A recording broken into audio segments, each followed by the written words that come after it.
Luther Allison and Lynn August for the Blues Break this morning.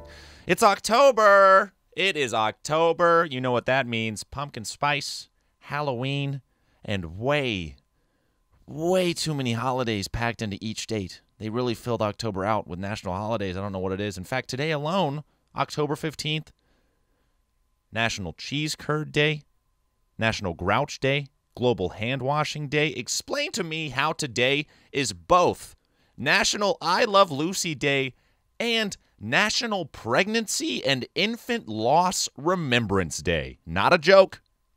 Look this up.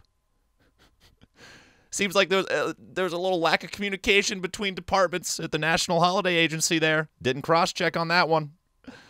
October, the spookiest month, home to Halloween, my favorite holiday, because it's the only one where I can be my true self and no one bats an eye.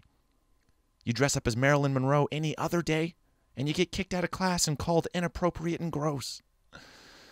Really, though, Halloween. Halloween's a scary time because psychopaths roam the streets amongst us, hidden and disguised by the veil of celebration and costume. Of course, they roam amongst us every other day as well. Just look at me. But some people are really out with bad intentions in the holiday season. The Halloween holiday season, that is. You've heard the stories, of course. Kidnappings. Murderers. Police take one bulls publicly taken advantage of. But maybe the worst of all, the worst atrocity to happen in Halloween, razor blades in candy. Remember this? You take your kid's candy to the hospital to get it x-rayed for hidden razor blades that some psychopath stuck in your kid's candy. And that makes sense, right? Better safe than sorry. Except there is no recorded incident of razor blades in candy to ever happen. Not a joke.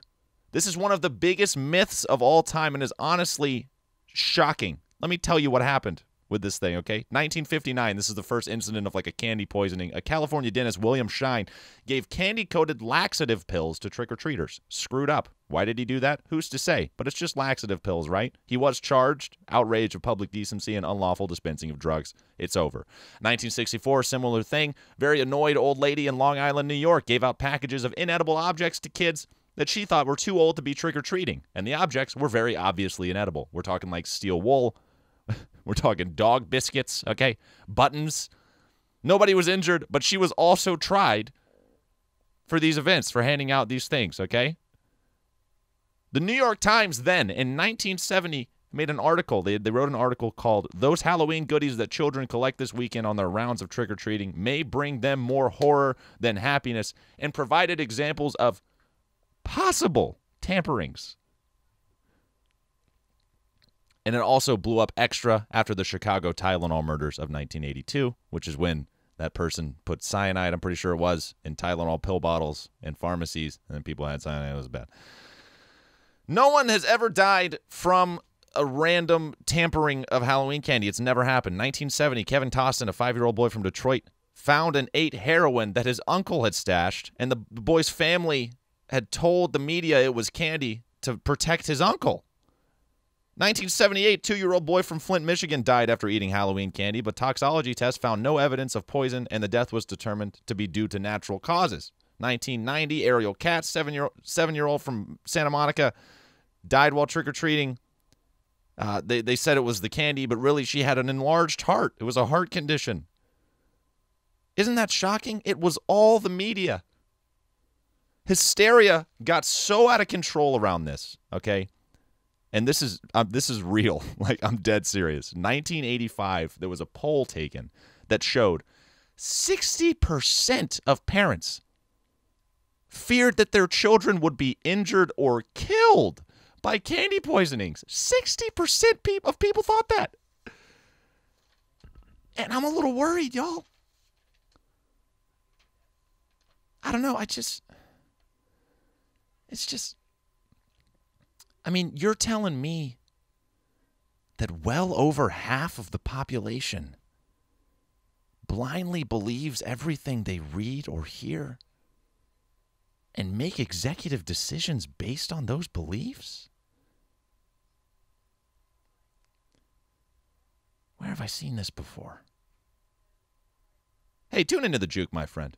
The show that airs every Sunday right here on WMSV. You know the one, 6 p.m. to midnight. Plays 6 hours, 6 straight hours of pure, unadulterated blues music. Blues that reminds you to make your own decision. Live your own truth.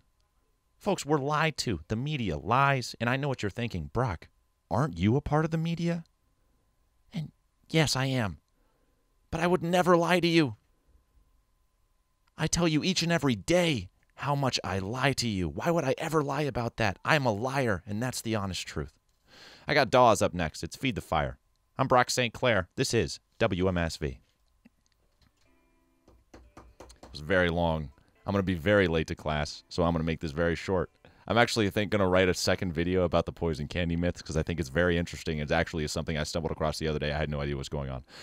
Thank you for tuning in today. Hope you're doing well. What do you want to see out of these? You know, what could I do? What curveball could I throw you? Throw some ideas down in the comments. Just topics to talk about, maybe even. Anything you want to hear me talk about? I know that, why would you? You know, opinions don't matter. But let me know. Thanks for tuning in. Love ya.